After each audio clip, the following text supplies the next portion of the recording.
পুলিশের এই বাট নাই। আচ্ছা দেখি মিলে নাম্বার মিলে করুক তারপর এটা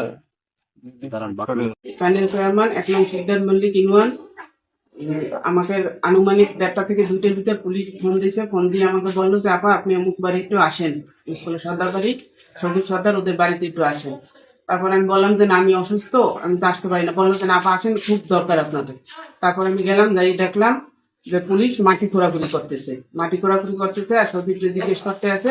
সজীব বলছে যে আমার না, আমাকে একজনে রাখতে দিয়েছে, ওইটা আমি রাখছি, মানে হেফাজতে রাখছি। ও আমার কাছে রাখে ঢাকা চলিয়ে গেছে, আমি রাখিয়ে দিছি, ও আসলে ওকে আবার দিয়ে দেবো।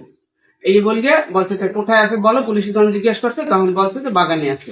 বাগানে যাই সজীব ভাই লোকসভা ও ঢালাই কাজ করে, যে এই যে অস্ত্র পাইছে কোথাটা কি হয়েছে আমরা এক সম্বন্ধে কিছু জানি, আমাদের বাড়ি পাশে ওদের বাড়ি, এইটাই আর কি করবে। আর গতকাল রাতে কাউখালী থানার একটি রাত্রিকালীন টহল টিম টহল পরিচালনাকালীন সময়ে একটি মোটরসাইকেলে 2জন ব্যক্তিকে সন্দেহের ভিত্তিতে জিজ্ঞাসাবাদ করে।